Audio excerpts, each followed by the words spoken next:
Della Atwood's boots were planted at the edge of Jeremiah Keene's property line, and she had not moved in 4 full minutes. The sun was sinking behind the Red Rock Ridge to the west, painting the Kansas sky in shades of copper and dying amber, and the wind that swept across the open plain carried with it the smell of dry grass and distant rain. Her carpetbag sat at her feet, its worn leather handle gripped by fingers that had gone white from the pressure. She had not allowed herself to cry yet. She had promised herself that much. But the tightness in her chest was a kind of agony she had no word for, because it was not simply grief and it was not simply anger. It was the horrible, paralytic weight of a decision that split her life clean in two, and no matter which direction she chose, something irreplaceable would be left behind. She had come here under false pretenses. She knew that now. Or rather, she had come here with a half-truth dressed up as the whole story, and the difference between those two things had nearly destroyed her in the space of a single afternoon. The letter in her coat pocket, the one she had read and reread until the paper had gone soft along the folds, felt like a burning coal against her ribs. It was evidence of a betrayal so precisely engineered that she could not decide whether to feel fury at the man who had written it or terror at what it meant for everything she had believed about herself, and why she had come to Harlan County, Kansas, in the spring of 1882. She had to leave. Everything logical inside her said to leave. To pick up that bag, turn her back on the cedar post fence and the wide porched house beyond it, and walk back to the road where the evening stage would pass in another hour. She could be in Dodge City before midnight. She could start over again, the way women like her had always started over, by putting enough miles between themselves and their mistakes. She made herself take one step toward the road, and that was exactly the moment the front door of the house banged open, and a boy's voice split the quiet evening air. "Ma'am, ma'am, are you leaving?" Della went still. Her breath caught hard. The boy was perhaps 9 years old, sandy-haired, with his father's serious gray eyes and a flour smudge on his left cheek that suggested he had been helping in the kitchen. He stood on the porch with his hands shoved into the pockets of his dungarees, looking at her with the kind of direct, unguarded honesty that only children possessed. "Pa's got supper on," he said. "He said I wasn't to bother you.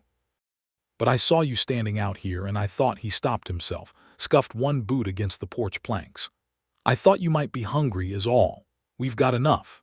Della Atwood stood at the edge of that property for another 10 seconds, the carpetbag in her hand, the road at her back, and a child's invitation hanging in the warm Kansas air between them. And something inside her chest, that tight and terrible thing, cracked open just enough to let a single breath through.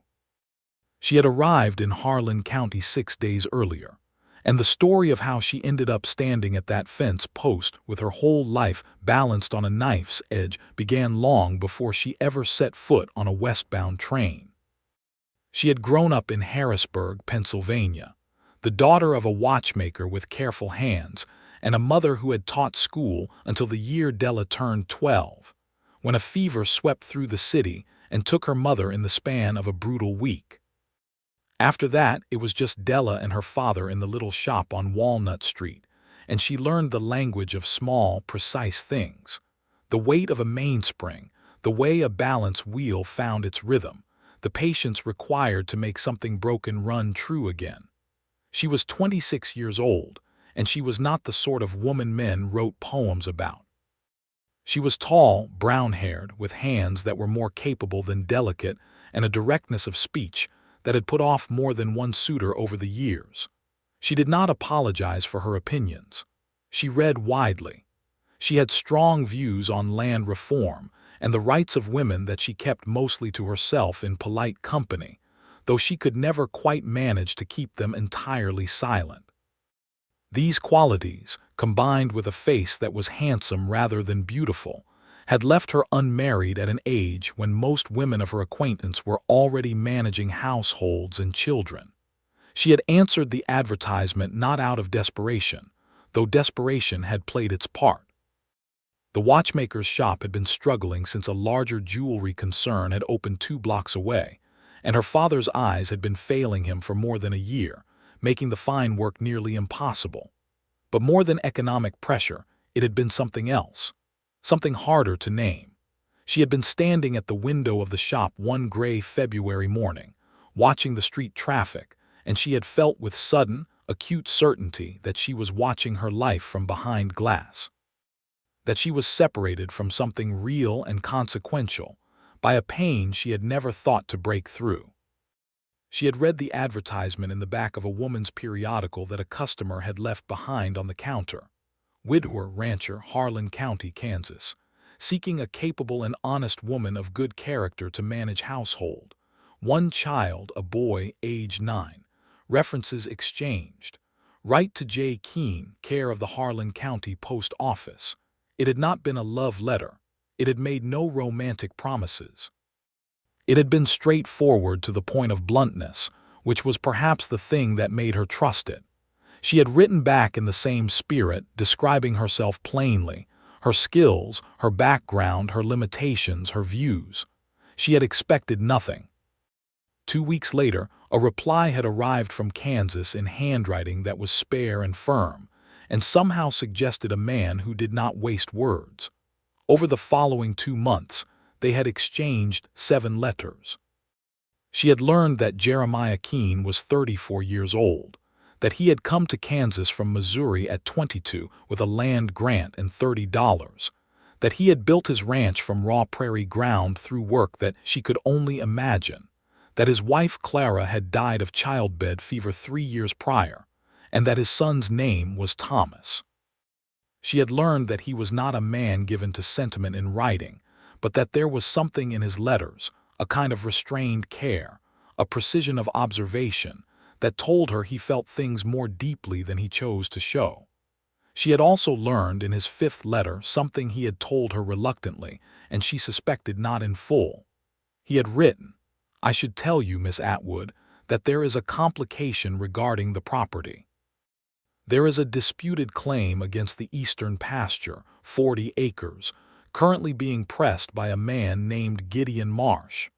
I do not expect this will affect what I am proposing, but you have asked me to be honest with you, and so I am." She had appreciated the honesty. What she had not known then, could not have known, was that Gideon Marsh was the reason she was standing at a property line fence 6 days after arriving in Kansas, with a letter in her coat pocket that had rewritten the entire story she believed herself to be living. She had arrived on a Tuesday afternoon by the Atchison, Topeka, and Santa Fe line, disembarking at the small station in Harlan's Crossing with her carpetbag and a trunk that had been battered by 3 days of rail travel. The station was little more than a platform and a clapboard office, and the town that stretched beyond it was perhaps 200 souls at its most generous. A main street of dry goods stores, a hotel, a land office, a saloon with a painted false front, a church whose white paint was peeling in the spring heat. Jeremiah Keene had been waiting. She had known him at once, and not because he looked like any particular idea she had formed. He was taller than she had expected, lean in the way of men who worked land and never stopped moving. He had dark hair gone slightly gray at the temples, and those serious gray eyes that she would later recognize in his son. He was wearing a clean shirt and his good hat, which she understood was a courtesy, and he was holding it in his hands when he saw her step down from the train, turning the brim in a slow circle in a way that told her he was nervous too, which she found unexpectedly endearing. "Miss Atwood," he said, not a question. "Mr. Keene," she said. They had stood there for a moment in the dusty afternoon light, measuring each other against the 7 letters they had each already memorized. Then he had nodded once, as though confirming something to himself, and reached for her trunk. "Stage left an hour ago," he said. "I've got the wagon." "That's fine," she said. "I'm not in a hurry." It had been a 40-minute drive out to the ranch, and the silence between them had not been uncomfortable. He had pointed out landmarks as they rode: the line of cottonwoods that marked a creek, the low hills to the north where the buffalo grass grew thick, a distant smear of smoke that was his neighbor Harlan Price's place. She had asked questions about the land, about the cattle, about the particular difficulties of ranching this far west in Kansas, and he had answered her with the same spare directness she had recognized in his letters.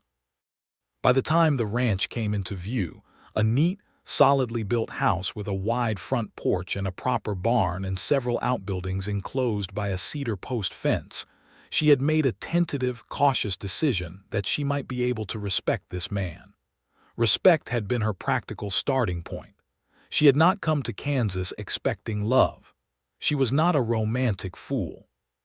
She had come because the watchmaker's shop was failing, because her life had begun to feel like watching through glass, and because a straightforward man in Kansas had asked honestly for her help. Respect seemed like a reasonable foundation. The rest, whatever the rest might be, would have to come after. Thomas had been waiting on the porch steps. He had regarded her with the frank, unsentimental appraisal of a child who has learned through grief to take nothing for granted. She had met that gaze directly, without condescension or false warmth, and apparently that had been the right thing to do because after a moment he had said, "Can you make biscuits?" And she had said, "Better than most," and something in his expression had shifted almost imperceptibly toward cautious acceptance. The first 3 days had been careful and exploratory, like the first hours with a language you have studied but never spoken aloud. She had learned the house, the kitchen with its cast-iron range and the dry larder and the cold cellar beneath the back steps. The sleeping arrangement she had been given a small bedroom that had clearly been hastily prepared, fresh curtains she suspected had been hung specifically for her arrival, the way the morning light came through the east window, and how the pump in the yard required a specific technique of priming before it would cooperate. She had cooked. She had washed and mended. She had helped Thomas with his reading in the evenings, sitting at the kitchen table while Jeremiah worked at his desk in the front room over the account books, and she had been aware, in a way she had not expected, of his presence in the house. The sounds of him, the way he moved through the space with an efficiency that was not careless but contained, the particular timbre of his voice when he spoke to his son. On the fourth evening, he had stayed at the kitchen table after Thomas went to bed, and they had talked for 2 hours, not about anything large or significant at first. She had asked about the land dispute with Gideon Marsh, wanting to understand it fully, and he had explained it carefully. 40 acres of eastern pasture that Marsh claimed had been improperly recorded when the original land grants were issued, a claim that the county recorder had been mysteriously slow to resolve, a situation that had been dragging on for 18 months and draining time and legal fee money from the ranch at a grinding pace. As he talked about it, she watched the set of his jaw, the controlled way he held his frustration, and she understood that this was a man who had fought for everything he had and who was fighting still. She had said, without thinking carefully enough about whether it was her place to say it, "Have you considered that the slowness at the county recorder's office might not be coincidence?" He had gone still. Then those gray eyes had focused on her with a new quality of attention. "Say more," he said. "Land disputes work a particular way when someone wants them to go a particular way," she said. "The man who controls the timing of a resolution controls a great deal. If Marsh has influence with the recorder, Marsh owns the bank," Jeremiah said quietly. "And the bank," she said, "holds paper on a fair number of businesses in this county, I would imagine." He had been quiet for a long moment. "You figured that out in 4 days. I'm observant," she said, "and I'm not from here, which means I haven't been living inside the situation long enough to stop seeing what's there." He had looked at her then with something that she had not known what to do with, because it was not the polite appreciation of a man who has received useful practical advice. It was something rower than that, and she had looked away before she could examine it too carefully. On the 5th day, she had gone into town for supplies, taking the wagon alone while Jeremiah worked the south pasture. It was in the general store, while she was waiting for the store's proprietor, a loquacious man named Avery, to measure out her flour, that she had overheard something that sent the first cold line of dread through her chest. Two men talking at the back of the store, not bothering to lower their voices because she was just a woman, and therefore probably not worth lowering their voices for. One of them was a man she had not seen before. The other was, she would later determine, one of Gideon Marsh's hands. Keene won't know until it's too late, the second man was saying. The woman's the key to it. Marsh figured that out. Get her looking at the books, get her asking questions, and she'll turn up what he needs. What does Marsh need? The deed number, the original grant number from the territorial survey. Keene keeps it somewhere in that house, and he won't share it with the county recorder, smart man, but he'd share it with a woman he was starting to trust. If she copies it down and passes it along, Marsh can file the correction himself, get the 40 acres registered under the Marsh name before Keene knows what's happened. She had stood very still, her hands flat on the store counter, while the floor seemed to tilt slightly beneath her feet. And the woman knows she's doing this. A pause. Then the sound of a man lighting a cheroot, the scratch of a match. That's the interesting part. She doesn't, that's the beauty of it. Marsh has a man back east, a lawyer in Harrisburg, made sure the advertisement got in front of certain women, women in difficult circumstances, made sure Keene's letters would reach the right one. Della had paid for her flour. She had walked to the wagon with a steadiness she did not feel. She had driven back out to the ranch with the sun very bright and hard and strange overhead, and she had sat in the wagon for a long time after pulling into the yard, not moving. She had been selected. She had been placed. The advertisement, the letters, the careful, plausible connection she had felt building through 7 honest exchanges, all of it had been built on a foundation that someone else had constructed for his own purposes.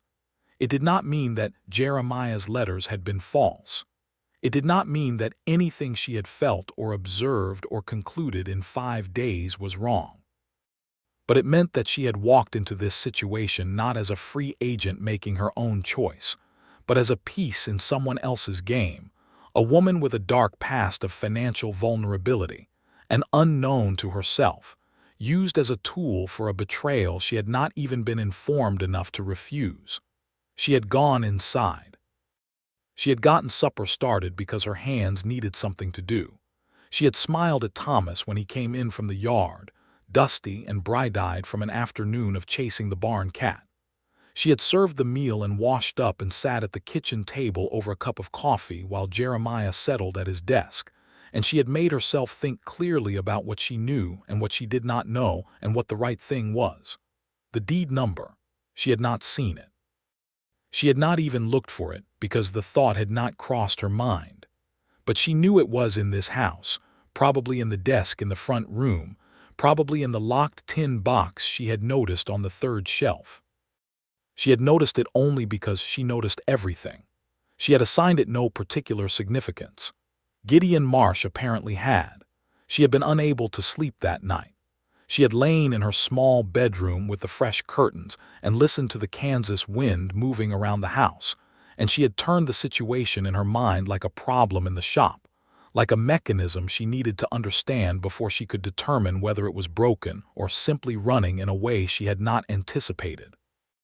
In the morning, she had done something she was not certain was right, and she had done it anyway, because she was constitutionally incapable of handling a crisis by doing nothing.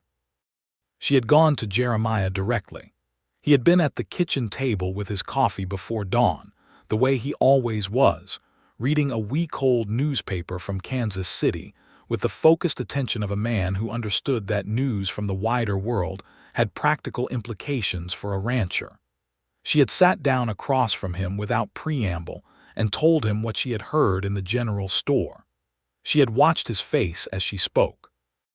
It had not moved much, because he was a man who did not allow his face to move much. But she had learned enough about him in 5 days to read the small tells, the slight tightening around his eyes, the very careful way he set down his coffee cup, the quality of stillness that came over him when he was angry in a way he did not intend to show. "All right," he said when she had finished. "All right," she repeated. "That is all you have to say." "I need a moment," he said. "Give me a moment." She had given him the moment. "You didn't look for the deed number," he said finally. It was not quite a question. "I did not," she said, "and I would not. I want to be clear about that." "I believe you," he said. "You shouldn't simply believe me," she said sharply. "You shouldn't believe anyone simply. You should think about what I've told you and decide whether it's credible based on what you know and what makes sense." He looked at her. Something moved in his expression that was quick and complex and then gone. "You're telling me to be careful of you," he said. "I'm telling you to think," she said. "I can't prove to you that I'm not complicit in this. I can only tell you what I know and let you determine what's true." He was quiet for a moment. Outside, the early light was coming gray and thin over the eastern ridge. Thomas was still asleep. "I know you're not complicit," he said quietly. "That's my judgment, not blind trust. You came to me with this the morning after you heard it. If you were in Marsh's pocket, you'd have found the deed number already and been on the first stage to Dodge City." She had not thought about how that logic would work, but she recognized it was correct. "So what do we do?" she said. "We," he said. She had looked at him steadily. "Unless you'd prefer to handle it alone."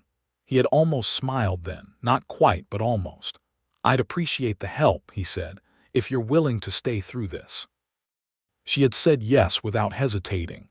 And then, on the 6th day, the letter had arrived.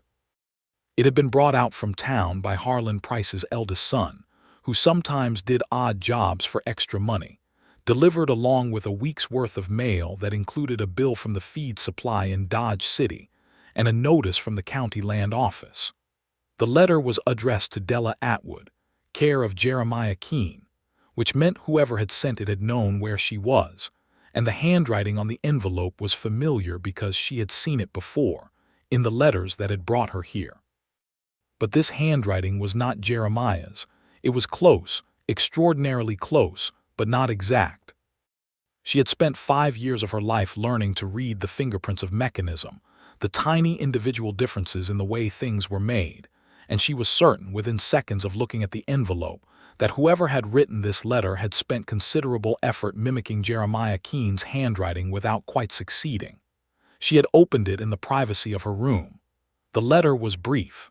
It said, "Miss Atwood, you have served your purpose admirably, though you did not know it. The information we require has been confirmed by another source, and your presence at the Keene property is no longer necessary for our plans. You would be wise to leave before Mr. Keene discovers the full extent of the arrangement that brought you there. He is not a forgiving man, and when he learns how specifically you were placed, his anger will be considerable. Marsh." She had read it twice. Then she had sat on the edge of her bed and thought for a very long time. The letter was a manipulation. She saw that clearly. It was designed to make her flee before she could tell Jeremiah about it, which would itself create the appearance of guilt, of a woman who had realized the game was up and run. It was also designed to plant a specific fear, that Jeremiah's anger at being used, at having the vulnerability of his loneliness exploited, would naturally and inevitably extend to her. She had not known whether that fear was groundless. She had known him 6 days. 6 days was not very long to know whether a man was the kind whose anger burned clean and specific, aimed at the source, or the kind whose anger spread like wildfire across everything it could reach. She had put the letter in her coat pocket. She had gone to the kitchen and started on supper. She had watched Jeremiah come in from the field at noon and wash at the yard pump and sit across from her at the table to eat cold ham and cornbread, and she had measured him while he talked to Thomas about what they had found in the south pasture, a hawk's nest, 3 eggs, the boy luminous with the discovery, and she had tried to see the man who might become the man in the letter's prediction. She had not been able to find him, but she had not been able to be certain. After the noon meal, while Thomas went back outside and Jeremiah returned to the field, she had made her decision, or rather she had begun making it. She had packed her carpet bag. Not because she intended to leave, but because having it packed made the choice feel real and present, and something she was making rather than something happening to her. And then she had walked to the edge of the property, to the cedar post fence where the yard ended and the wagon road began, and she had stood there in the late afternoon light. And stood there, and stood there, And Thomas had come out of the house with a flour smudge on his cheek and asked her to stay for supper. She looked at the boy for a long moment, and the boy looked back at her with those solemn gray eyes, and she thought, "This child has already lost one woman from this house. He is 9 years old, and he is asking a stranger to come in for supper with the careful dignity of someone who understands that the question has weight." "Yes," she said, "I'll stay for supper." She picked up her carpet bag and walked back across the yard. She was setting the bag just inside the front door when she heard Jeremiah on the porch steps. She straightened and turned, and he was standing in the doorway, hat in hand, reading her face with those careful gray eyes in a way she was beginning to understand was characteristic of him, that quiet, comprehensive attention. "Thomas told me he asked you," he said. "He did," she said. "I told him not to." "I know," she said. "I'm glad he did anyway." Something moved in his face. He came inside, hung his hat on the peg beside the door, and looked at the carpet bag at her feet. "Were you leaving?" She held his gaze. "I was deciding." "What decided you?" She was quiet for a moment. Then she took the letter out of her coat pocket and held it out to him. He took it. She watched him read it. His face did what it always did, not very much. But she was watching the small things, and what she saw was not the spread of an unfocused anger. What she saw was a precise, controlled fury directed inward at something very specific. He folded the letter when he had finished. He held it for a moment. "He wanted you to run," he said. "Yes," she said. "Before I could," he stopped himself. "Before there was time for me to understand this clearly. That was my reading of it," she said. He set the letter on the side table beside the door. He was quiet for a long moment, and the kitchen behind her smelled of the beans she had left simmering since noon, rich and simple. From outside, Thomas's voice drifted in from the yard, talking to himself in the absorbed, private way of a child at play. "Della," he said. It was the first time he had used her given name. She had noticed that he had been careful about it. A formality she understood was partly respect and partly, she had suspected, self-protection. It hit her somewhere behind her sternum in a way she had not been prepared for. "You've done nothing wrong," he said. "Not a single thing. You came here in good faith. You told me the truth as soon as you had it to tell. What Marsh did, what that lawyer in Harrisburg did, none of that is yours to carry." She had been holding herself very carefully together, but the directness of it, the specific and unqualified clarity of it, made something loosen in her chest. "You don't know me well enough to be that certain," she said, because she needed to push on it, needed it to be real. "I know you well enough," he said. 6 days is enough to know that." 6 days is not very long," she said. "No," he said, "but some things don't take long to be true." They stayed at the table over supper, the three of them, and Thomas held the conversation almost entirely himself, chattering about the hawk nest, and the names he had given the eggs, and whether hawks were smarter than crows, and whether Pa thought they could keep one as a pet, which Jeremiah declined with the same patient firmness he brought to everything. Della watched the two of them together and felt something she could not immediately name, a kind of aching tenderness that was also something fiercer, protective and decided. And she recognized that whatever she had felt standing at the property line fence was resolving itself, not into the comfortable certainty of a conclusion, but into the turbulent, particular aliveness of a choice she was actually making. After supper, after Thomas had been put to bed, Jeremiah made coffee and they sat at the kitchen table again, and she took out the letter and they read it together, this time as a problem to be solved. She said, "Marsh says the information was confirmed by another source. That could mean he has someone else. It could also mean he doesn't have it yet and wants to rattle you." Jeremiah turned his coffee cup in his hands. "If he'd already filed the corrected claim, I'd have heard from the county recorder by now. So he's bluffing at least partly. What's the deed number worth to him exactly?" "The original territorial survey had an error," he said. "The parcel boundaries were described imprecisely.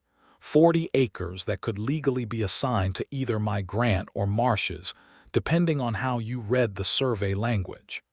The original deed number, is the document that establishes which reading was legally intended. My deed number links to survey notes that clarify the boundary in my favor. If Marsh can get his hands on that number and give it to a cooperative territorial surveyor, they could reissue an amended survey that reads the boundary the other way.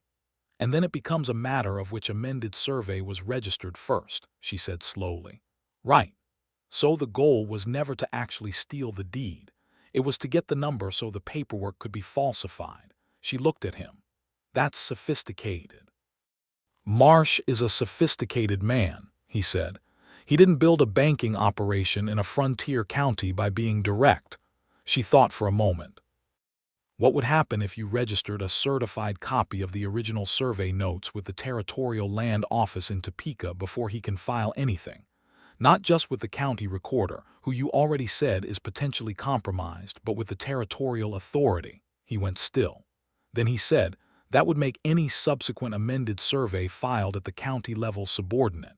Territorial registrations take precedence. Can you do that? I'd have to go to Topeka, he said. That's 3 days by train. Then go, she said. And leave Thomas here, he said. It was not a question, not precisely.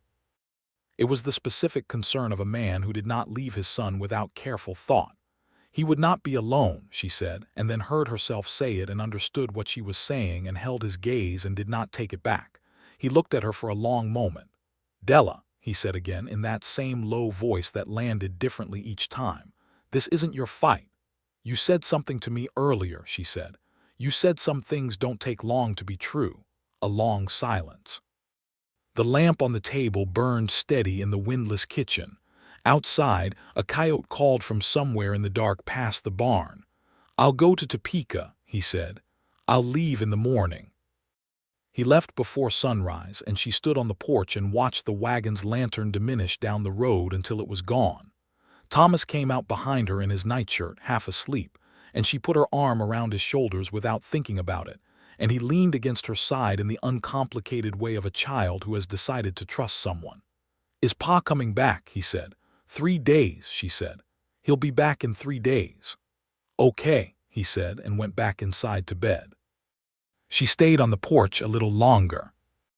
The Kansas plain at night was enormous, the sky so full of stars it pressed down close, and the wind from the north was warm and smelled of spring grass, and she stood there in it and allowed herself to feel, for the first time in 6 days, what she actually felt.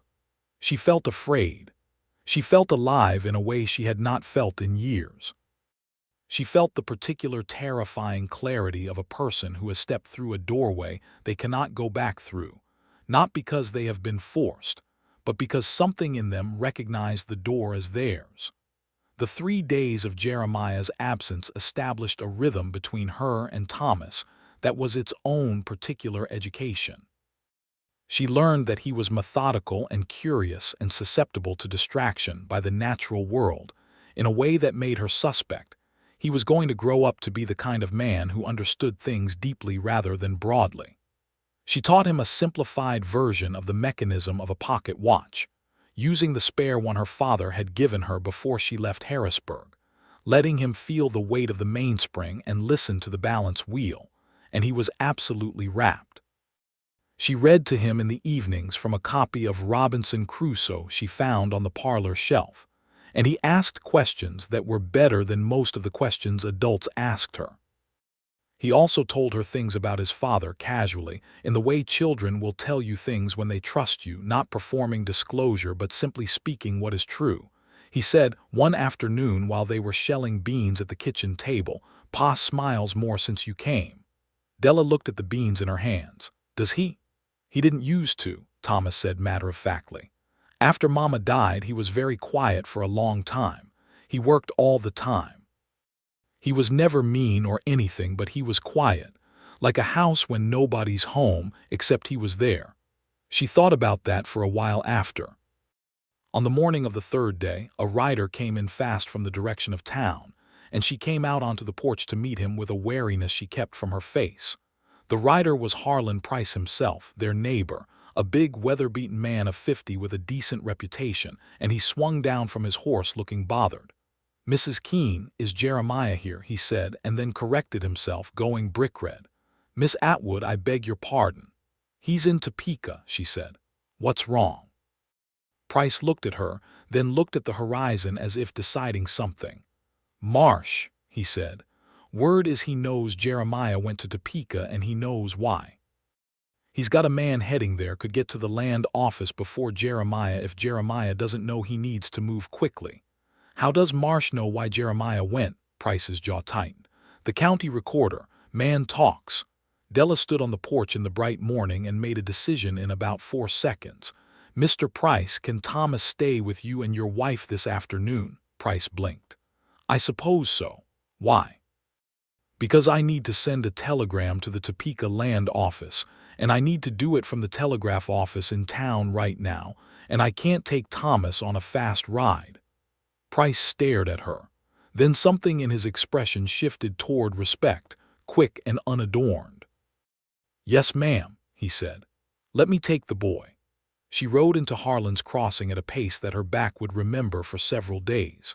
She had found Jeremiah's second horse in the barn, a bay mare named Lucy who was not young but was willing, and she pushed the mare as hard as she reasonably could on the flat road between the ranch and town, arriving at the telegraph office in a state that caused the operator, a thin young man named Clement, to look up from his desk with wide eyes. I need to send a telegram to Topeka, she said, reaching the counter. The Territorial Land Office. Yes, ma'am, Clement said, pulling his pad toward him. She dictated the message. Jeremiah Keene, present Topeka Land Office. File territorial registration, original survey notes immediately. Marsh has agent in transit to obstruct. File today without delay. Della, Atwood, Harlan County. She paid for the telegram with money from her own purse. Then she stood in the telegraph office for a moment, listening to the key clatter the message away down the wire, and allowed herself to breathe. The telegraph operator looked at her. You want to wait for a reply? Yes, she said. I'll wait. She waited 2 hours, sitting on the wooden bench in the telegraph office, turning her father's pocket watch in her fingers. At the end of the 2 hours, the key began to clatter again, and Clement took it down and handed it across the counter to her. It read, registration filed, survey notes certified and logged, territorial record established, J.K., 2 letters. She read them several times. She folded the paper and put it in her coat pocket alongside, she realized, where the Marsh letter had been, and she thought about what it meant to carry different kinds of letters in the same pocket. She picked up Thomas from the Price place and rode home at a pace the bay mare appreciated considerably more than the morning's gallop. Thomas chattered all the way back about Mrs. Price's kitchen and the 3 dogs and the rocking horse in the parlor that he was probably too old for but had ridden anyway. And Della listened and answered and felt something in her chest that was warm and full and a little frightening in its completeness. Jeremiah arrived home the following afternoon, an hour before supper. She heard the wagon on the road and came out of the house to the porch, and Thomas exploded past her off the steps and across the yard at a dead run, reaching the wagon before it had fully stopped, and Jeremiah jumped down and caught the boy and held him for a moment with his eyes closed, and Della stood on the porch and looked away to give them that. He came to the porch after. Thomas ran ahead inside, already full of everything he wanted to say about the 3 days, the hawks, the watch mechanism, the telegram, Mrs. Price's kitchen, the rocking horse. Jeremiah climbed the porch steps and stopped in front of her, still road-dusted, and he looked at her with an expression she had not seen on him before. The land office told me about the telegram, he said. I thought you needed to know to move quickly, she said. The registration is filed, he said. Territorial level. Marsh can't touch it now without committing outright fraud, which is a federal matter. It's over. Good, she said. He was very close.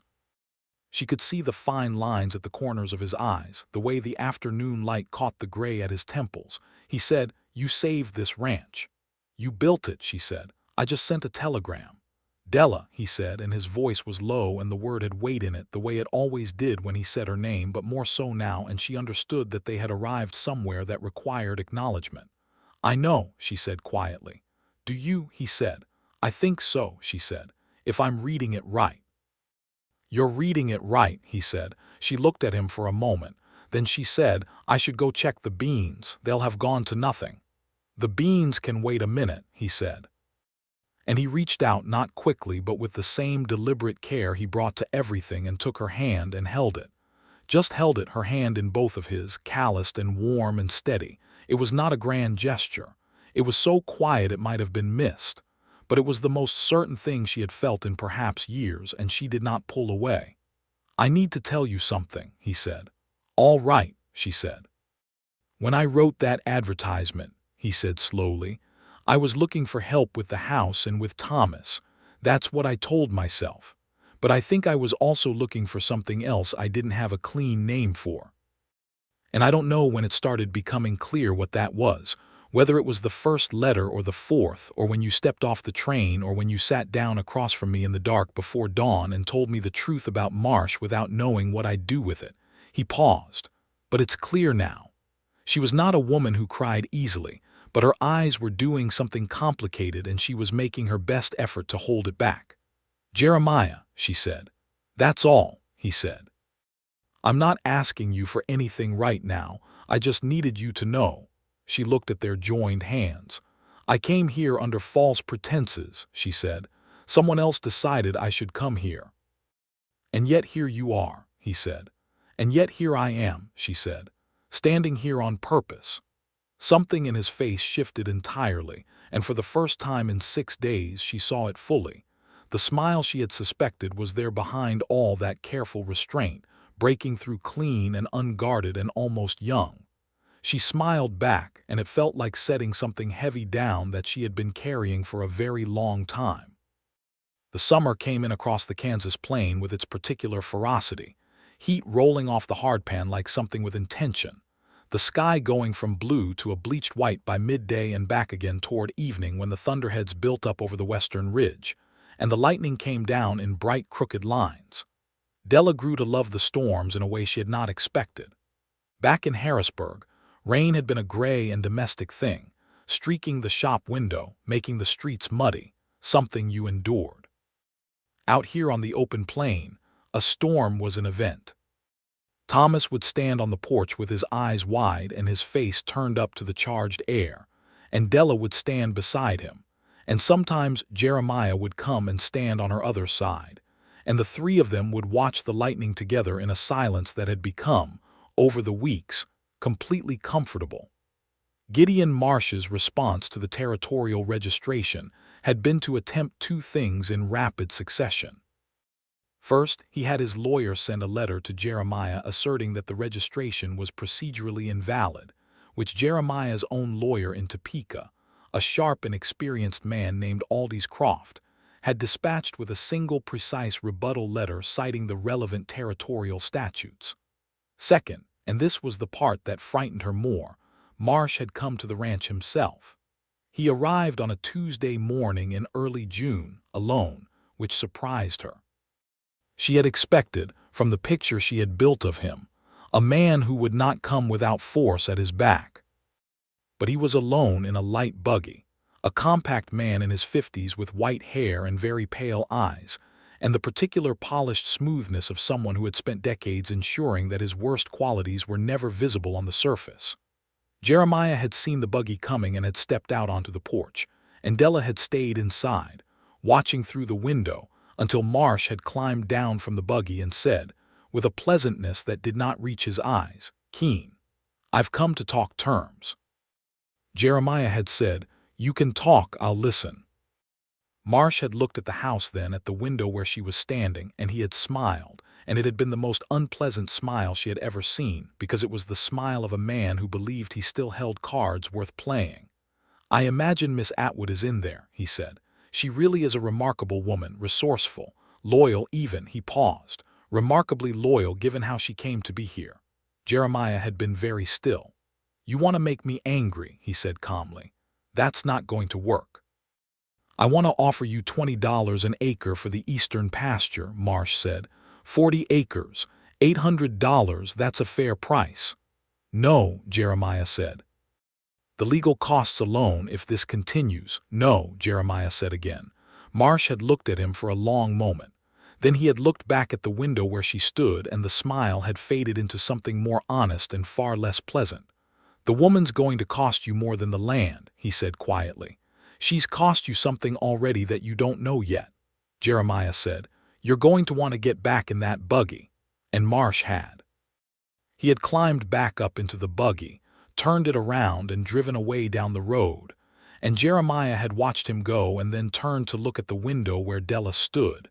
And his face was completely composed, not angry, not shaken, simply present and decided.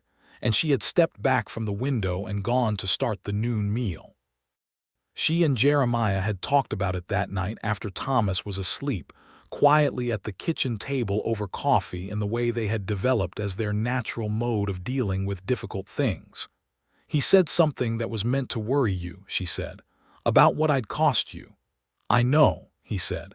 "Is there something he could do?" she pressed.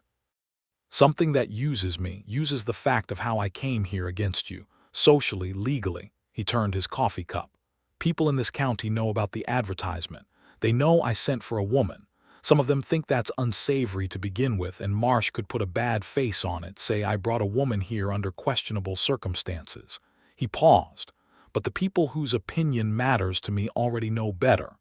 "And if they didn't know better," she said, "if someone who mattered to the operation of this ranch started to wonder about the situation," he looked at her directly, "then we'd handle it."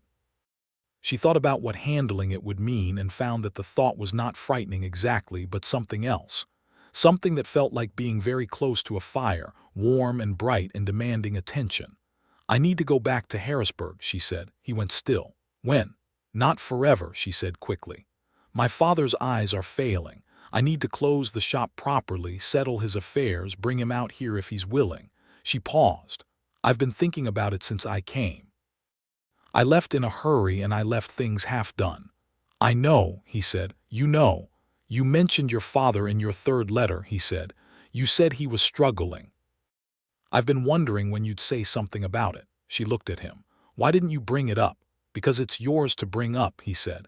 "When you were ready." She thought, not for the first time, that this man had a way of being present that was rarer and more valuable than almost anything she could name. "I'll go for 3 weeks," she said. "Maybe 4. I can take the train back in July and be here before the harvest work starts." "And your father," he said. "I think he'd come," she said. "He's a practical man. The shop is finished anyway. And I think," she stopped herself, then made herself continue because she had promised herself she would be honest with this man. "I think he'd like to meet you." Jeremiah was quiet for a moment. Then he said, "I think I'd like to meet him too." She left on the 20th of June, and the goodbyes at the wagon were an exercise in the particular discipline required by people who feel things strongly and are both constitutionally disposed to understatement. Thomas hugged her with both arms and told her to come back before his birthday in August, which she promised. Jeremiah handed her up into the wagon seat, and then he held her hand again, the same way he had on the porch that first evening, both hands steady and warm. "Come back," he said simply. "I will," she said. She meant it with everything she had. Harrisburg looked smaller than she remembered, which she supposed was what happened when your world expanded. The watchmaker's shop on Walnut Street had a slightly forlorn quality in the summer heat, the window display not quite what it had been before she left, and her father was thinner than she had hoped, and his eyes were worse than she had let herself believe from a distance. But he was her father, sharp-minded and dry and warmly glad to see her in the unsentimental way of a man who had not learned to show tenderness easily, which she had apparently inherited along with the observational precision. She told him everything. She sat with him in the back room of the shop, among the smell of machine oil and old brass that had been the smell of her childhood, and she told him about the advertisement and the letters and Marsh's scheme and the telegram and the registration, and Jeremiah on the porch with her hand in his. She told him all of it, including the parts that were still uncertain and the parts that were not. Her father was quiet through most of it, the way he was when he was paying close attention. When she had finished, he turned a small escapement wheel in his fingers, an old habit of his when he was thinking. "This Keene," he said. "Yes," she said. "He sounds like a man who knows what he's working with," her father said. "That's not common." "No," she said. "You're going back," he said, not a question. "Yes," she said. "I want you to come with me." He looked at the escapement wheel. Then he looked at her with his faded, careful eyes. "Della," he said, "I'm 63 years old and I can't see well enough to thread a needle." "I know," she said. "There's no watchmaker's work for me in Kansas." "There's a front room with a good chair and books," she said. "There's Thomas, who asks better questions than anyone I've ever met. There's a porch where you can see about 40 miles on a clear day." She paused. "And there's me." A silence. "When do we leave?" he said. They spent 3 weeks closing the shop properly, selling the equipment to the new jewelry concern that had undercut them, settling the lease, disposing of the inventory, packing what was worth packing. Della wrote to Jeremiah twice during those 3 weeks, letters that were less formally careful than the originals, less precisely constructed, more willing to say what she actually meant. In her second letter, she wrote, "I find myself impatient to be back in Kansas," which is not a sentence I expected to write about a place I had never been 6 months ago. "But I think home is not a place you're born into so much as a place you choose with clear eyes. I am choosing clearly." His reply came 6 days later in that spare and firm handwriting she could now identify from across a room. He wrote, "Thomas has named the hawk eggs even though they have hatched and are no longer eggs. He has named the hawks. The beans in the south field are coming in well. I fixed the pump which required the specific technique you showed me. I look forward to your return more than I know how to say in a letter. Jeremiah." She read it 4 times. On the 14th of July, she and her father boarded the westbound train at Harrisburg Station. Her father had 2 trunks and a case of books, and was already engaged in conversation with a man in the next seat about the political situation in Washington before the train cleared the station, which reassured her considerably about his ability to adapt. They arrived in Harlan's Crossing on the 17th. Jeremiah met them at the station. She had thought she was prepared for the sight of him, having had 6 weeks to think carefully about the specific details of his face and the particular quality of his stillness and the way he held his hat. She was not, in fact, prepared. Something in her responded to the physical reality of him in a way that was simply more than memory, and she stood on the platform for a moment while her father climbed carefully down from the train car and managed to gather herself. Jeremiah came forward and took her father's arm to help him down the steps, which he had not been asked to do and which her father accepted with dignified grace, and then the 2 men stood together for a moment, and Jeremiah said something she could not hear at this distance, and her father laughed, a real laugh, sudden and surprised, and she thought, "Yes, yes, this is right." She went to meet them. The ranch in high summer was different from the ranch in late spring. The grass had gone a tawny gold in the fields, and the creek ran lower, and the heat was serious and sustained in a way that required adjustment and respect. But the house had absorbed the summer the way it absorbed everything, steadily, and her father settled into the front room armchair with his books and his opinions, and an apparently genuine attachment to Thomas that developed within approximately 48 hours and showed no signs of being temporary. Thomas, for his part, had decided that Della's father was his primary source of information about the mechanical world and attached himself accordingly, appearing at the armchair's elbow with questions at every available opportunity. She heard them one evening through the open parlor door, her father explaining the principle of a governor, Thomas asking whether a governor in a machine was like a governor of a state, her father saying that was in fact quite a good analogy and showing Thomas how both principles function to regulate speed and prevent runaway. She was standing in the kitchen listening to this with her hands still in the bread dough, and she was aware that Jeremiah had come to stand behind her in the kitchen doorway, also listening. "Your father is good with him," he said quietly. "My father is good with anyone who asks real questions," she said. Thomas asks real questions. He does, Jeremiah agreed. She went back to the bread. He stayed in the doorway.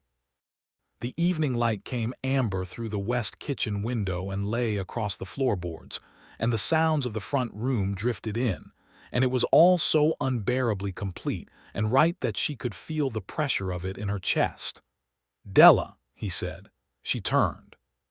He was standing in the kitchen doorway with the evening light behind him, and he was looking at her with the full weight of everything he did not often put into words, and she thought that she had spent her life learning to read small things, the mechanisms of small precise instruments, and she understood everything this man was saying without a single word of it being spoken. She put down the bread dough. She crossed the kitchen. She stopped in front of him close, and she put her hand against his jaw, and she said, "I know, I know." He covered her hand with his and held it. Then he said very quietly, "Marry me." She had thought about this. She had, in fact, thought about very little else for 6 weeks. She had examined it from every angle she could identify. She had considered whether it was too soon, whether she was acting from a kind of gratitude or relief that might not be the same as the thing she needed it to be, whether the security of the situation was doing work that the feeling ought to be doing. She had subjected it to every critical test she could construct and had arrived at the same conclusion each time. "Yes," she said. He closed his eyes for a moment. When he opened them, that unguarded smile was there, completely present, and she felt it like something physical. "Thomas is going to be insufferable," she said, which was entirely the wrong thing to say, but he laughed. A real and genuine laugh that she had not heard from him before, low and warm and surprised out of him. And she laughed too, and from the front room Thomas's voice called, "What's funny?" And they both laughed harder. They were married in October in the church in Harlan's Crossing by a minister named Reverend Haas, who was businesslike and kind and did not editorialize. Harlan Price and his wife came, and Aldous Croft had come down from Topeka for the occasion, and a dozen other neighbors and county people who had made up their minds about Della Atwood in the months since her arrival, and whose verdict appeared to be positive.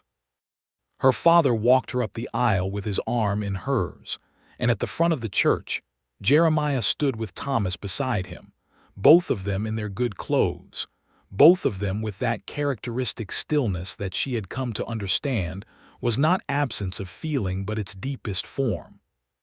She had worn her best dress, gray-blue wool, and she had put her mother's small pearl earrings in, the ones she had kept since she was 12, and when she came up beside Jeremiah and he looked at her, the expression on his face was one she intended to keep in her memory carefully for the rest of her life. The ceremony was brief and clear, as they had wanted. The vows were the traditional words, simple and very old, and she meant every syllable of them with a precision that surprised even her. When it was done, when they turned to face the small gathering in the church, Thomas reached up and took her free hand, publicly and without self-consciousness, and held it, and she felt the tears she had been managing all morning arrive in force, and she let them come, because she was among people now who knew the difference between weakness and feeling. The Gideon Marsh matter reached its legal conclusion in November. The territorial registration had done exactly what Aldous Croft said it would do, establishing a precedent that made the disputed 40 acres legally and incontestably part of the Keene grant. Marsh made one final attempt through a county court filing, which the judge dismissed in 2 days with a terseness that suggested he had formed his own opinion of the situation. After that, Marsh's attention appeared to shift to other enterprises, and the eastern pasture question was closed. Jeremiah told her about the final dismissal one evening at the kitchen table, and she looked at him across the coffee cups and said, "How do you feel?" "Like a man who can get on with his work," he said. That's all it was. "Something in the way of the work." She shook her head slightly. "You built that land from nothing." "We held it," he said. "That's different from building it, and I'm not sure I could have held it without you." "The telegram," she said. "Not just the telegram," he said. She understood what he meant. The telegram had been the practical thing. But the morning she had sat down across from him in the dark before dawn and told him the truth had been the thing that mattered more, because it had established the ground on which everything else was built. Her father remained in the front room armchair through the fall and into the winter, and Kansas agreed with him in ways that she had hoped for and not dared to count on. The dry air was better for him than the Harrisburg damp. He slept better. He ate better. The constant stream of questions from Thomas had given him a purpose that the empty shop had been failing to provide, and by December, he was writing a small monograph on the mechanical principles of timekeeping in terms accessible to a child, which Thomas was reviewing chapter by chapter with the seriousness of a junior editor. Christmas on the Kansas plain was very cold and very bright, the sky an intense winter blue, the ground frozen iron-hard, the cottonwoods along the creek stripped bare and silver. She had hung evergreen boughs and made candles with Thomas, who was fascinated by the process, and cooked for 2 days in preparation. Her father had produced from somewhere in his books a thin volume of Christmas stories he had read to her as a girl, and he read them to Thomas on Christmas Eve by the fire in the front room while Jeremiah and Della sat together on the settle, her shoulder against his arm, and she felt the whole warm weight of the year settle around her like something earned.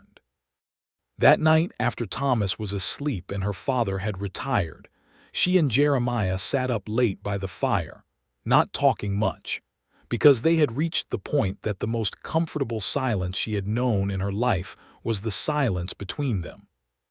He had his arm around her and she was leaning against his side, and at some point she said, "I almost didn't come back that evening." He was quiet for a moment. "I know," he said.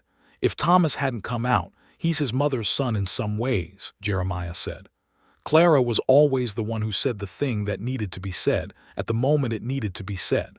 She had not heard him speak of Clara very often, and she always listened carefully when he did. She understood that Clara was not a wound that needed to be hidden from her.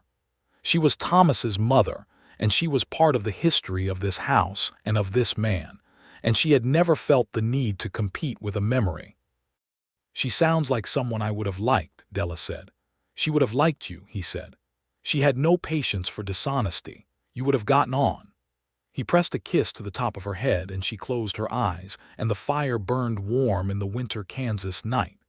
Spring came again, cycling back the way it always did, with the smell of new grass and the meadowlarks on the fence posts, and the certain knowledge that there was work to do and enough time to do it. She had been in Kansas for a full year, and the person she had been at the Harrisburg train station, with her battered carpetbag, felt distant in the way of a life you have genuinely moved on from rather than fled.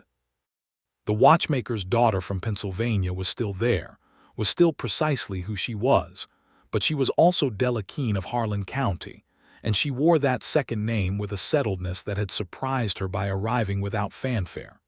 In April, she told Jeremiah that she was expecting their first child. She told him in the morning, at the kitchen table, with the spring light coming through the east window and the sound of Thomas in the yard already at something energetic. She told him plainly, the way she told him everything, because she had learned that he received plain truths better than anything dressed up. He went very still. She watched his face. And then he reached across the table and took her hands, both of them, the way he had that first evening on the porch, and he held them with a steadiness that contained everything he was not yet putting into words, and when he looked up at her his eyes were brilliant and quiet and completely unguarded. "All right," he said. She laughed. "All right, that's what you said the morning I told you about Marsh." "I say it when I need a moment," he said. "Give me a moment." "Take all the time you need," she said. He gave her hands a single, firm press. Then he said, "I'm very glad." "Good," she said. "So am I." Thomas received the news with the focused intensity of a child who is doing rapid calculations. "Is it going to be a boy or a girl?" he demanded. "We won't know until it arrives," Della said. "When does it arrive?" "October, I expect," she said. Thomas considered. "Will it sleep in your room or my room?" "Our room until it's older," she said. "Then we'll see." "I think it should be a boy," Thomas said firmly. "Then I can teach him things." "You can teach a girl things too," Jeremiah said, coming through the kitchen with a look of amusement at his son. "That's different," Thomas said, and then seemed to reconsider, apparently remembering that his stepmother was in the room. "I mean," he said carefully, "I suppose I could." "That's very generous of you," Della said, keeping her face straight. The pregnancy was straightforward in its physical course and occupied in its daily reality with the particular business of the ranch's busy season, which did not pause for anything so minor as the impending addition to the household. She was nauseous in the mornings through May and then abruptly fine, and she had more energy than she thought she should, which she deployed on the garden and the preserving and the mending and the management of a household that now included her father's cheerful commentary on every topic and Thomas's increasingly sophisticated questions about natural philosophy.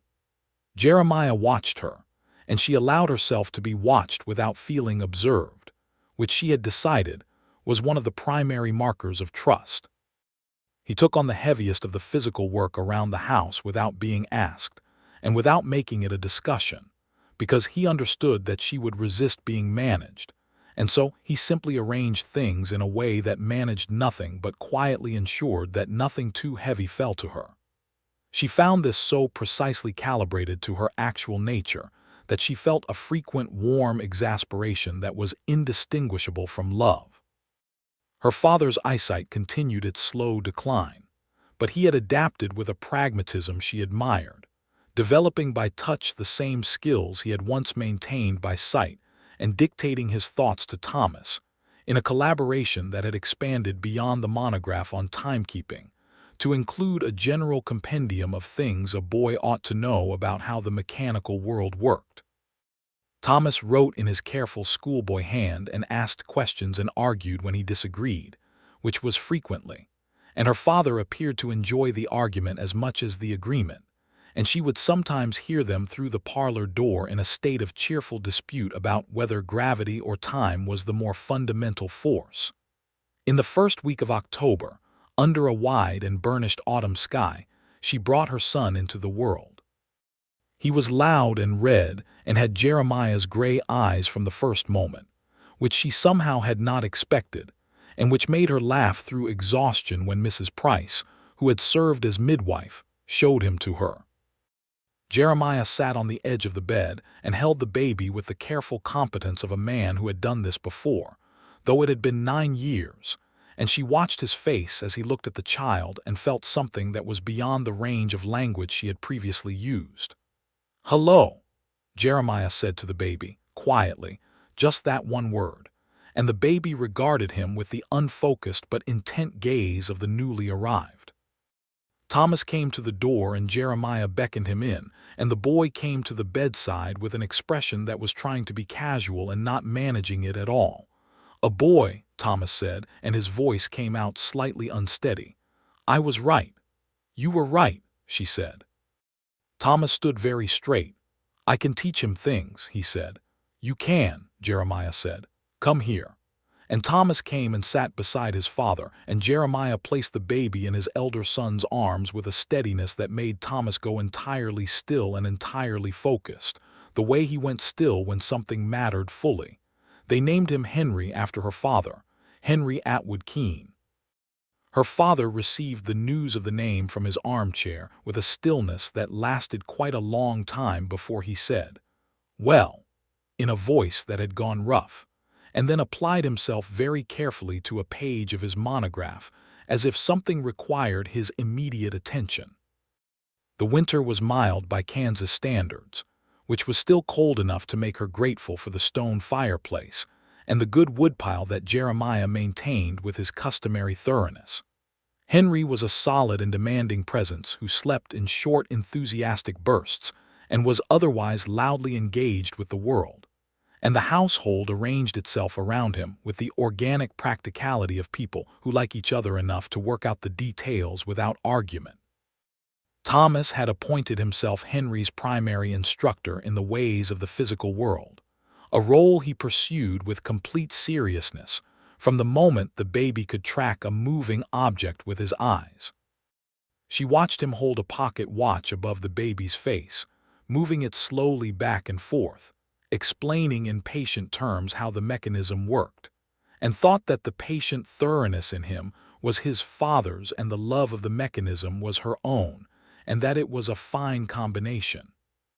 The following spring, Aldous Croft sent a letter from Topeka advising that Gideon Marsh had sold his banking operation and removed to Colorado, reportedly under pressure from territorial auditors who had found irregularities in the bank's records that had nothing to do with land claims and everything to do with how a man who did business through influence and manipulation eventually accumulated too many instances of both.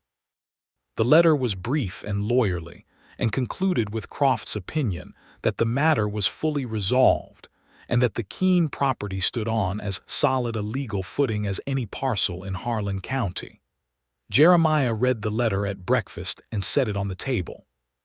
"That's the end of that," he said. "How does it feel?" Della asked because she had asked him that before and it mattered to her to keep asking.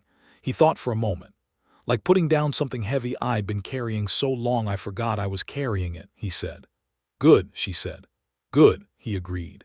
The eastern pasture, free at last from the shadow of the disputed claim, went under new fence that summer, proper cedar posts and wire, and Jeremiah ran 20 new cattle on it by fall.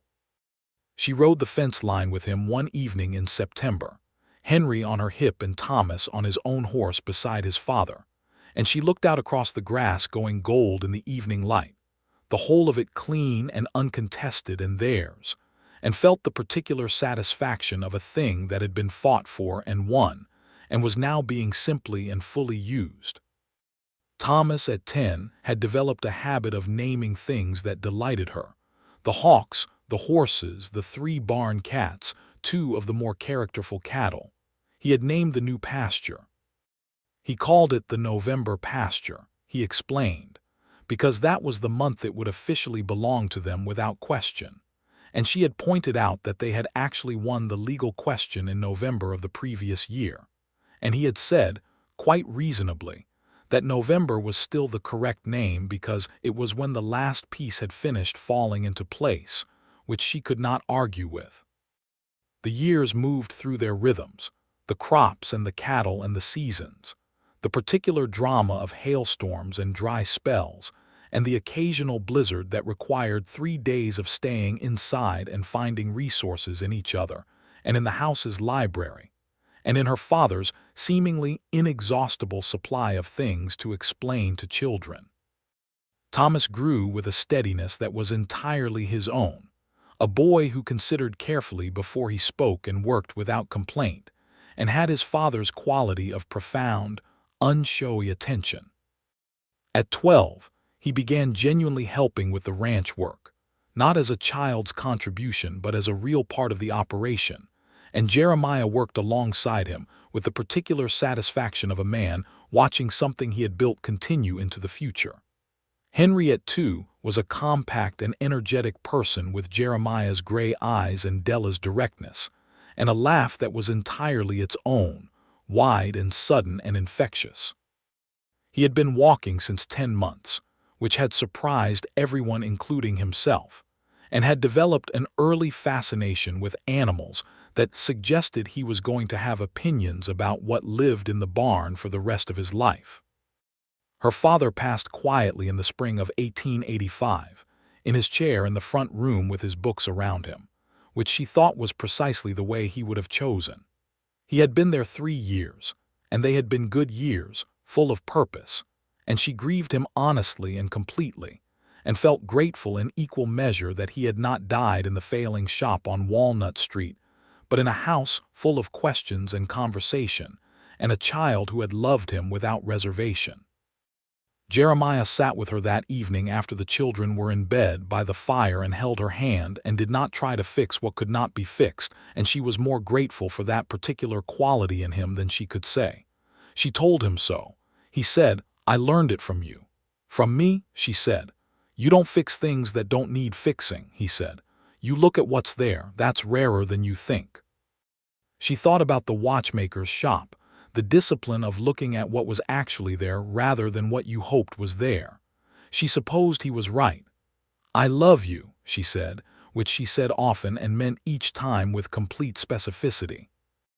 I love you, he said, with the same simplicity and weight he brought to every honest thing.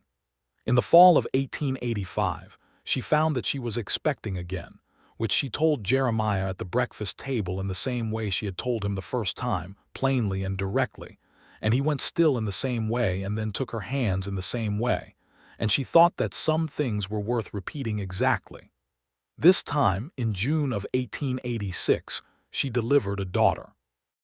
The girl arrived as the summer thunderheads were building over the western ridge, and was born precisely as the lightning started, which Della thought was appropriate for a child who arrived into the world with great energy and evident opinions. She had dark hair, which was surprising given the gray-eyed, sandy-haired combination of her father and brother, but the watchmaker's daughter understood that mechanisms produced unexpected outputs from time to time, and found this entirely satisfying. They named her Clara Ruth, the first name for Jeremiah's first wife and the second for Della's mother, and Thomas received this information with a solemnity that told her he understood the weight of the first name and appreciated it. Henry received the news of a sister with less philosophical depth. Does she know about horses? He asked. Not yet, Della said. You'll have to teach her. Henry accepted this responsibility with the air of a person who has found their calling. Thomas was 12 and Clara was a few months old when he found Della in the garden one late summer afternoon and sat on the garden fence and said, with characteristic directness, I've been thinking. What about? She said, not stopping her work. About what Pa says about you, he said. About how you saved the ranch. She looked up. Your father saved the ranch. He built it. He went to Topeka. But you figured out about Marsh, Thomas said, and you sent the telegram and you told Pa the truth that morning even though you didn't have to. She was quiet for a moment. I had to, she said. I couldn't have done anything else. Why not? She thought about it honestly. Because not telling the truth to someone who trusts you is a kind of theft, she said. It steals something from them they're entitled to. I've never been able to do it. Thomas turned this over.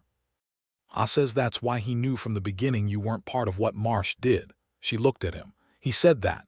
He said some people wear honesty like it's a coat they can take off when it's inconvenient, Thomas said, clearly quoting.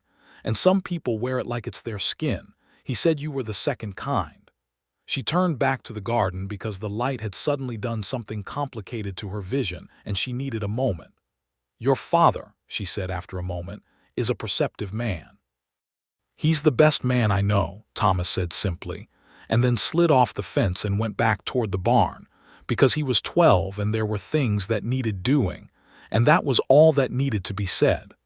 The land, over the years, expanded slowly and carefully, the way Jeremiah did everything. He purchased an adjacent parcel to the north in 1887, adding a creek and good pasture, and the herd grew and the operation grew with it, always within the range of what they could manage well, never beyond. She ran the accounts with a precision her father would have recognized, and she had a reputation in Harlan County for knowing exactly where every penny was and why, which was an asset when the bank in town changed hands after Marsh's departure, and the new banker was deciding whom to extend credit to. Thomas, at 15, was already as tall as his father and working like a man. He had his father's patience and his directness and a new quality all his own, a gift for talking to people, for finding what they needed and addressing it plainly, that suggested he was going to be the kind of man who could do anything he chose. He had taken a serious interest in the accounts, working alongside Della in the evenings over the ledgers, and she had begun teaching him the same thing her father had taught her. How to read a mechanism by what it actually showed you rather than what you wanted it to show. Henry at 4 was entirely himself, compact and loud and completely fearless in a way that required constant monitoring, with an attachment to the horses that was going to resolve, Jeremiah said, into either a horseman or a catastrophe. He had his father's gray eyes, and they were already knowing, already measuring, already reading the world with a care that his volume concealed. He and Clara, at 18 months, had already established a working relationship based on his tolerance for her early attempts at communication and her admiration for his speed and noise. She stood on the porch one evening in the summer of 1888, watching the sun go down behind the western ridge in its extravagant Kansas way, all copper and rose and the dark edge of the coming night, and she thought about standing at the fence line with a carpet bag and the weight of a decision that split her life clean in two. She had been thinking about a different fence line, a different edge, a different moment, but she found that when she tried to fully inhabit the memory of the woman who had stood there, she could not quite reach her. Not because the memory was gone, but because the woman who stood here now was the resolution of that woman's uncertainty, the answer to her question, the place she had been moving toward even when she could not see it. She heard the front door open and Jeremiah came to stand behind her. He put his hands on her shoulders and she felt him settle, the way he settled when he stood close to her. That particular quality of rightness that she had come to understand was mutual and permanent. "What are you thinking?" he said. "About fence lines," she said. "Any particular one?" "The one at the east edge of the yard," she said. He was quiet for a moment. "I've thought about that evening," he said. "About what would have happened if Thomas had listened to me." "He never did listen very well," she said. "No," he said. "He got that from somewhere." She turned to look at him over her shoulder, and he was smiling, that full, unguarded smile that she had been seeing for 6 years now, and that still landed with the same warmth every time. "Lucky for everyone," she said. "The luckiest thing," he said. From inside the house came the sound of Henry explaining something at considerable volume to Clara, who was responding with a sequence of sounds that were not yet words but were clearly argumentative.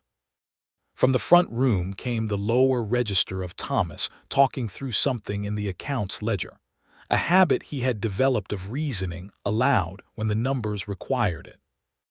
The evening light lay golden across the porch boards, and the first night sounds of the prairie were beginning, the crickets and the distant coyotes in the creek running low over its stones. She turned fully and put her hands against his chest, and he put his arms around her, and they stood there in the last of the summer light while the Kansas plain went quietly into its evening. "We have a good life," she said. "We built a good life," he said. "There's a difference." "Yes," she said, "there is." She thought about the watchmaker's shop and the woman watching the street from behind glass. She thought about the advertisement in the back of a periodical. She thought about 7 letters exchanged across 2 months, careful and direct, not love letters, not at first, but something truer than love letters. 2 people trying honestly to tell each other who they were. She thought about the train station and the man with his hat in his hands. She thought about Thomas on the porch steps asking whether she could make biscuits, and the fence line in the amber evening air, and the moment she had turned back from the road. She thought that Gideon Marsh had believed he was using her. He had thought she was a piece to be moved across a board he controlled. He had built a hidden architecture to place her exactly where he needed her, and in doing so, he had brought her precisely to the place she was meant to be, and everything he had planned had come to nothing, and the life he had attempted to use as his instrument had become instead the most real thing she had ever lived. There was something the watchmaker in her found deeply satisfying about that. A mechanism designed for one purpose serving entirely another. The right outcome achieved by the wrong means, and then the wrong means discarded and the right outcome remaining. She turned back to the view, leaning against Jeremiah's side. Somewhere to the south, a meadowlark finished its evening song in a long, liquid fall of notes. "Della," he said. "Jeremiah," she said. "Just checking," he said. She laughed and he held her tighter, and the Kansas evening came down around them, wide and warm in theirs. The November pasture, as Thomas had named it, ran gold in the evening light, the cattle moving slow and purposeful in the way of animals who knew exactly where they were and where they were going, the cedar posts of the fence standing straight along the eastern edge where a claim had once been pressed and dismissed and laid to rest. The house behind them held everything they had built. The children inside it were arguing and laughing and learning and growing, and the accounts in the ledger were honest. And the deed in the tin box on the third shelf was incontestable and final, and properly recorded with the territorial authority in Topeka. And she was here, on the porch she had walked back to from a fence line 6 years ago, in a life she had chosen with full knowledge and clear eyes, beside a man who had taught her that some things did not take long to be true. She had never once regretted turning back from that road, not for a single moment, not in the hard work of it or the grief of it or the 1,000 daily ordinary challenges of keeping a life running well. Not in any of it, because she had learned what she had perhaps always half known in the watchmaker's shop, that a mechanism running true did not run quietly or effortlessly. It ran with all its parts engaged, weight and spring and wheel and escapement, each bearing its portion, the whole balanced and purposeful and alive in its working. That was what they had made here, what they were still making. The last of the sun dipped below the ridge. The first stars came out over the Kansas plain, brilliant and close. Jeremiah pressed a kiss to her temple. She closed her eyes and listened to her house, her children, her life, whole, decided, true.